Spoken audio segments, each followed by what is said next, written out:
Hello, कैसे हो आप सभी। एक वीडियो लेके आया हूँ। आपके बहुत सारे क्वेश्चन आ रखे थे तो उनके डाउट क्लियर कर दूँ। सबसे पहले मैं बता दूँ भाई, मैं ना कोई एजेंट हूँ और ना ही मैं ये बोल रहा हूँ कि आप ऐसा करो तो ऐसा हो जाएगा। मैं सिर्फ आपके क्वेश्चन के आंसर दे रहा हूँ। अगर आपको अच्छा लगता है तो आप फॉलो कर सकते हो, नहीं लगता है तो आप अपनी रिसर्च कर सकते हो उसके ऊपर। ठीक है। भाई बहुत सारे क्वेश्चन थे, उनमें से मैंने 8-10 क्वेश्चन निकाले हैं। तो शुरू करते हैं एक करके। इस भाई ने पूछा, भाई वाइफ के जाने के कितने टाइम बाद आपने अपना वीज़ा अप्लाई किया था। तो देखो भाई, मेरी वाइफ के जाने के बाद उस टाइम की सिचुएशन अलग थी। आज से 2 साल पुरानी बात हो गई है। 2 साल पहले मैंने वीज़ा अप्लाई किया था और मुझे आए हुए 1 साल से ज़्यादा हो चुका है यहाँ पे। उस टाइम पे वीज़ा डिले आते थे, 6 महीने, 4 महीने, 5 महीने, ऐसे ऐसे। अब तो 1 महीने में आ जाते हैं। तो मैंने लगाया था वाइफ के जाने के 2 महीने बाद। अब तो आप 7 भी लगा सकते हो और 1 महीने बाद भी लगा सकते हो, कोई दिक्कत नहीं है। ठीक है, क्वेश्चन लेते हैं। ब्रो, इमिग्रेशन क्वेश्चन क्या क्या पूछते हैं वो बताना। तो भाई इमिग्रेशन पे देखो, उनके उनके ऊपर डिपेंड होता है। मोस्टली तो यही पूछते हैं कि आप कनाडा में क्या करोगे, क्यों आए हो, कनाडा आने का पर्पस क्या है। सर मेन पर्पस ही पूछते हैं कि आपका कनाडा आने का पर्पस क्या है। तो आपको बोलना भाई मैं एज ए स्पॉन्सर आया हूँ, मेरी वाइफ ने मुझे स्पॉन्सर किया। मेरी वाइफ यहाँ पे स्टडी करती है इस कॉलेज में। मैं उसकी हेल्प के लिए आया हूँ ताकि वो पढ़ाई पे कंसंट्रेट कर सके। फिर पूछेंगे तुम क्या करोगे यहाँ पे। बता देना कि भाई मैं इस फील्ड से हूँ, मैं ऑलरेडी जॉब करता था तो मैं इसी फील्ड की जॉब यहाँ पे देखूंगा, अगर मिलेगी तो वो करूंगा, अदरवाइज जब तक सर्वाइव करने के लिए कहीं भी वर्क मैं कर लूंगा जहाँ भी मुझे मिलेगा। मेरी फील्ड की नहीं मिलती जब तक। आपको ये जवाब देने हैं। और ये जो पीआर के लिए लेटर ऑफ रिकमेंडेशन देते हैं, क्या आईआरसीसी उनको कांटेक्ट करता है। भाई देखो, ये तो आईआरसीसी पे डिपेंड करता है। कई केसेस में करे, कई केसेस में ना करे, वो हमें बताएगी नहीं, कि हमें पता भी नहीं चलेगा उन्होंने कांटेक्ट किया है या नहीं किया है। हर चीज इसमें ही लेके चलो कि वो कांटेक्ट करेगी। ठीक है ना। ये इसका आंसर किसी के पास भी नहीं होगा। ये तो आईआरसीसी के ऊपर डिपेंड है। जिस टाइम पे जो फाइल चेक कर रहा है आपकी, तो वहाँ पे कांटेक्ट आपने नंबर दे रखा होगा, प्रोवाइड कर रखा होगा। वहाँ पे वो पूछ सकते हैं आगे। और डिपेंडेंट ना भी पूछे, उसको अप्लाई कर दे और ओके करके आगे भेज दे। ठीक है ना। तो नेक्स्ट क्वेश्चन भाई ने पूछा, ब्रो अगर रेंट एग्रीमेंट ना हो तो क्या करें। तो देखो भाई, रेंट एग्रीमेंट से आपके ना चीजें और ज्यादा कंफर्म हो जाती है कि आप जाके रहोगे कहाँ पे। अगर नहीं है तो आप दे सकते हो कि मैं इस होटल में रहूंगा, किसी भी होटल का एड्रेस वगैरह डाल सकते हो इसके अंदर गूगल से करके। अदरवाइज देखो, वाइफ का अगर रेंट एग्रीमेंट होता है ना, तो यहाँ से कंफर्म हो जाता है कि आप वहाँ जाके रहोगे। और नहीं है वाइफ का रेंट एग्रीमेंट, तो आप अपना होटल का दे सकते हो। उसके बाद बोल सकते हो कि हम दोनों हस्बैंड वाइफ, अगर आपसे इमिग्रेशन में पूछा जाता है तो साथ में मूव हो जाएंगे नए हाउस के अंदर मेरे जाने के बाद। ठीक है ना। तो इसमें आप ये चीज कर सकते हो। नेक्स्ट क्वेश्चन भाई ने पूछा है कि अप्लीकेंट का एजुकेशन मैटर करता है या नहीं। जैसे कि भाई स्पाउस वीजा की यहाँ पे बात हो रही है, अप्लीकेंट का एजुकेशन यहाँ पे मैटर नहीं करता है, क्योंकि आप एज ए स्पॉन्सर आ रहे हो। तो आप एजुकेट हो नहीं हो उससे कोई फर्क नहीं पड़ता।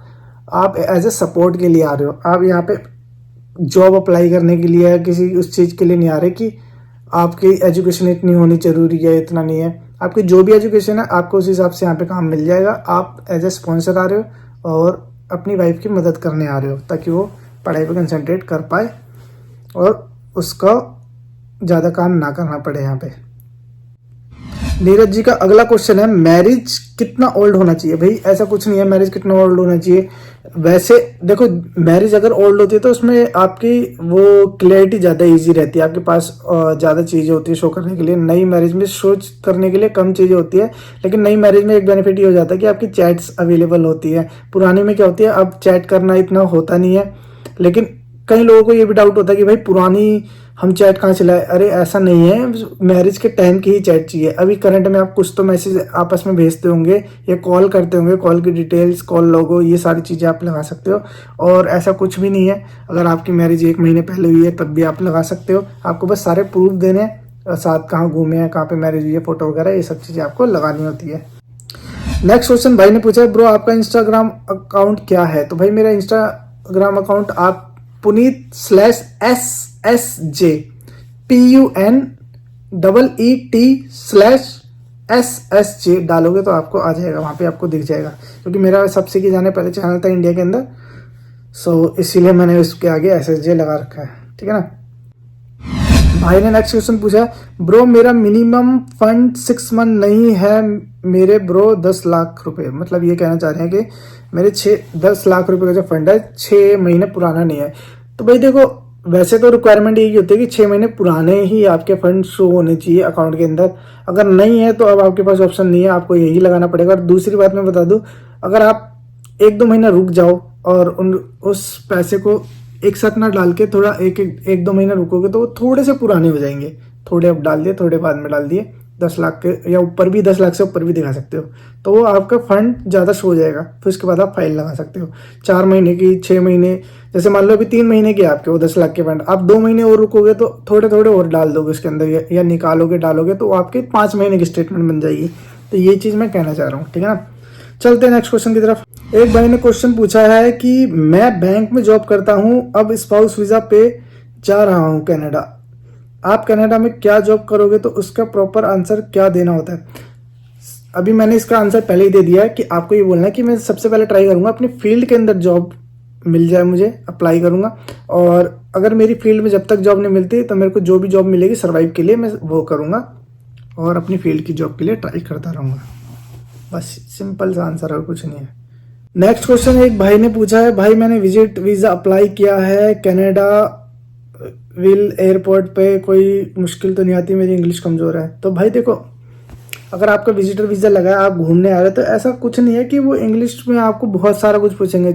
नॉर्मल सा आपका नाम पूछेंगे, आप यहाँ पे कितने दिन के लिए आए हो ये पूछेंगे। आप सिंपल आंसर दे सकते हो, मैं विजिटर वीजा पे हूँ, मैं 10 दिन के लिए आया हूँ, 5 दिन के लिए आया हूँ, वो जितने भी आए हो आप, अब मैं ये जगह देखना चाहता हूँ। सिंपल सा आंसर देना है, मैं विजिट करूँगा नाइग्रा फॉल। बस ये सारी चीज़ें आप नॉर्मल जो भी आपके टूर का प्लान है वो बता सकते हो, या किसके पास है वो बता सकते हो। सिंपल सा, और कुछ ज़्यादा हाई फाई कुछ नहीं। उनको भी पता है यहाँ पे आपको, उनको पता है कि इंग्लिश एज ए लैंग्वेज है, उनको बस समझ में आना चाहिए कि आप क्या कहना चाह रहे हो, और आपको समझ में आना चाहिए वो क्या पूछ रहे हैं। ये उसमें ग्रामर वगैरह ये सारी चीज़ें मैटर नहीं करती यहाँ पे, ठीक है ना। नेक्स्ट क्वेश्चन पे चलते हैं। नेक्स्ट क्वेश्चन भाई ने पूछा है, hi I have a close work permit, can you advise how to bring my wife to Canada. तो भाई मैं आपको बता दूं, आपके पास क्लोज वर्क परमिट है तो आप स्पॉन्सर कर सकते हो अपनी वाइफ को, कोई दिक्कत नहीं है। आप अपनी वाइफ को एज ए विजिटर वीजा या वर्क वीजा पे बुला सकते हो। कह सकते हो कि भाई मेरी वाइफ है वहाँ पे और मैं उसको एज अ स्पॉन्सर कर रहा हूँ ताकि मेरी हेल्प हो सके यहाँ पे, और मेरे पास क्लोज वर्क परमिट है। सो आप अपने फंड दिखा देना कि मेरी वाइफ यहाँ पे सर्वाइव कर लेगी, मेरे पास इतना फंड है यहाँ पे। और आपकी वाइफ के भी अकाउंट के जहाँ पे इंडिया में फंड है वो आप दिखा देना। आप एज ए स्पॉन्सर करके अपनी वाइफ को बुला सकते हो, कोई दिक्कत वाली बात नहीं, आप अपने पार्टनर को बुला सकते हो।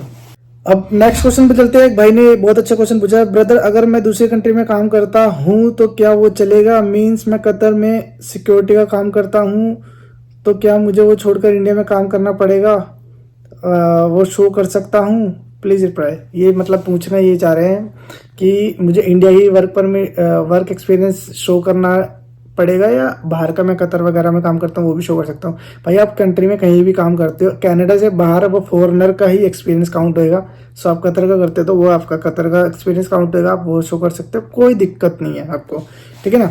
नेक्स्ट क्वेश्चन पे चलते हैं। ये क्वेश्चन एक भाई ने पूछा है, स्पाउस वर्क परमिट कितने मंथ या ईयर का मिलता है। भाई ये डिपेंड करता है आपके जो मेन है ना स्टडी पे जो भी गए हैं, सो उनके ऊपर जो मेन आपका प्रिंसिपल है। अगर उनका वीज़ा जितना एक साल का होगा तो 1 साल का आपको मिलेगा, फिर वो एक्सटेंड कराएंगे फिर आपका भी एक्सटेंड हो जाएगा। अगर उनका 2 साल का है तो आपको 2 साल का मिलेगा, एक्सटेंड कराएंगे वर्क परमिट पे तो आपका भी एक्सटेंड हो जाएगा। डिपेंड करता है आपका मेन प्रिंसिपल के ऊपर। सो इसका कोई भी वो नहीं है कि आपको कम मिलेगा या उनको ज़्यादा मिलेगा, जितना उनका वीज़ा है उतनी एक्सपायरी आपकी वीज़ा की होगी। नेक्स्ट क्वेश्चन है यहाँ पे, I have applied for SOWP and invitation letter is not notarise. देखो नोटराइज करना कंपलसरी नहीं है, यहाँ कहीं भी नहीं लिखा कंपलसरी, लेकिन नोटराइज करने से ये हो जाता है कि ये चेकड हो चुका है यहाँ से कनाडा से, आपने जो स्पॉन्सर किया है इंडिया में किसी को बुलाने के लिए, तो यहाँ से वो वकील के थ्रू चेक हो गया है। नोटराइज वही करता है जो वकालत यहाँ पे कर रखा होता है, तो उसकी स्टैंप लग जाती है। जैसे हम यहाँ पे इंडिया के अंदर साइन नहीं कराते कि वो एक तरीके से प्रूव्ड हो गए कि हमने ये चेक कर लिया है, तो उनको ये श्योर हो जाता है कि ये चीज़ आप जो कर रहे हो वो लीगल है, इलीगल तरीके से कुछ नहीं कर रहे। एक भाई ने एक क्वेश्चन पूछा है, थोड़ा पंजाबी में है। पाजी तो मेरी पंजाबी इतनी है नहीं, फिर भी मैं समझने की कोशिश करूंगा। पाजी मेरा क्वेश्चन है कि जदों भाई बाहर जाए स्टडी वीजा ते कनाडा आउंदे हस्बैंड नूं बुलांदे जल्दी, तो जल्दी किन्ने पैसे लग तो भाई देखो, पैसे वैसे तो कुछ नहीं, आपकी वीज़ा की फ़ाइल लगेगी, जो वीज़ा की फ़ाइल के चार्ज होते हैं वो लगता है, एंड आपको बायोमेट्रिक वगैरह का चार्ज होता है वो लगता है। सो 40-50 हज़ार का खर्चा आता है, ज़्यादा कुछ नहीं है। बाकी आपके अकाउंट वगैरह में शो करना तो वो आप ही का पैसा, वो आप ही यूज़ करोगे, तो वो कोई भी पैसा नहीं लेता। बाकी आप जिस एजेंट से करवा रहे हो वो क्या चार्ज कर रहा है, अपनी फीस एजेंट वगैरह की भी होती है, वो डिपेंड करता है। कोई 15,000 में भी काम करता है, कोई 1 लाख में भी करता है, कोई 1.5 लाख में भी करता है, डिपेंड करता है आपके एजेंट के ऊपर उसकी फीस कितनी है। नेक्स्ट क्वेश्चन पे चलते हैं। नेक्स्ट क्वेश्चन भाई ने पूछा, फाइल खुद लगानी चाहिए या एजेंट के थ्रू? भाई डिपेंड करता है, अगर आपको खुद से आता है तो खुद लगा दो, IRCC में जाके सारे डॉक्यूमेंट अपलोड कर दो, और नहीं आता, आपको नॉलेज नहीं है तो एजेंट से करा लो, उनका काम ही यही होता है। नेक्स्ट क्वेश्चन पे चलते हैं। इस भाई ने पूछा है, भाई सर मेरी वाइफ जॉब नहीं करती है और मैं उसका ओपन वर्क परमिट लगाना चाहता हूँ, वो बैंक की प्रिपरेशन कर रही है। कोई दिक्कत नहीं है, जरूरी नहीं है कि वहाँ पे जो सामने पर्सन का आप स्पॉन्सर कर रहे हो वो वहाँ इंडिया में काम ही करता हो। वहाँ पे आप उनका एक्सपीरियंस के थ्रू यहाँ पे कोई जॉब थोड़ी लगवा रहे हो, आप उसको बुला रहे हो एज ए स्पॉन्सर। आप बता सकते हो कि वो प्रिपरेशन वगैरह कर दी है, उनके अकाउंट में थोड़ा बहुत फंड शो कर दो, और आप यहाँ पे दिखा दो कि मैं उसकी देखरेख करने के लिए एलिजिबल हूँ। अपने अकाउंट में फंड्स दिखा दो, कहीं भी फंड्स दिखा के आप बुला सकते हो, कोई दिक्कत की बात नहीं है। मेन है पैसा। भाई एक बार PR हो जाती है ना, PR होने के बाद आप अपने पापा मम्मी भाई बहन किसी को भी स्पॉन्सर कर सकते हो फैमिली के अंदर, अगर आपकी कैपेबिलिटी है फंड्स की।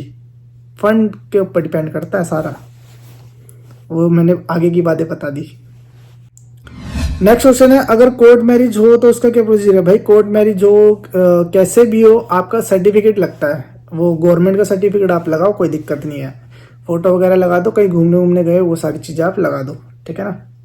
नेक्स्ट क्वेश्चन लेते हैं। ये पाकिस्तान से है भाई, मैं ये कह रहे हैं, मैं अपनी वाइफ के साथ जाना चाहता हूँ स्पाउस वीज़ा पे। अभी हम लोग दोनों पाकिस्तान में हैं, मेरी वाइफ स्टडी वीज़ा पे जाना चाह रही है, क्या मैं अपनी वाइफ के साथ स्पाउस वीज़ा लगा सकता हूँ? डेफिनेटली लगा सकते हो, कोई दिक्कत नहीं है। पहले लोग ऐसे करते थे कि भाई पहले वाइफ का लगवा लो, या जो भी जा रहा है स्टडी पे पहले उसका लगाओ, फिर बाद में स्पाउस वीज़ा का लगाओ।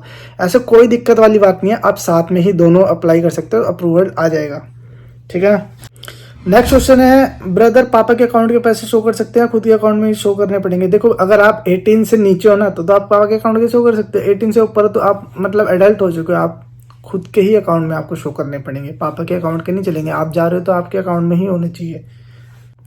एक भाई ने क्वेश्चन पूछा है, मैरिज की चैट हिस्ट्री तो नहीं है अब, लेकिन पिक्स है और घूमने वगैरह जा गए थे, तो वो आप पिक्स वगैरह लगा सकते हो। और चैट हिस्ट्री जरूरी नहीं है मैरिज के टाइम की हो, आप करंट में भी तो कुछ मैसेज भेजते होंगे आपस में, नहीं भेजते तो कॉल वगैरह तो करते होंगे, कभी बाहर जा रहे हो मैं आ रहा हूँ, या कोई लोगो वगैरह आप लगा सकते हो। इससे ये रहता है कि आप कनेक्टेड हो अभी भी ना, ऐसा नहीं है कि बस बुलाने के लिए बता रहे हो कि मेरी वाइफ है।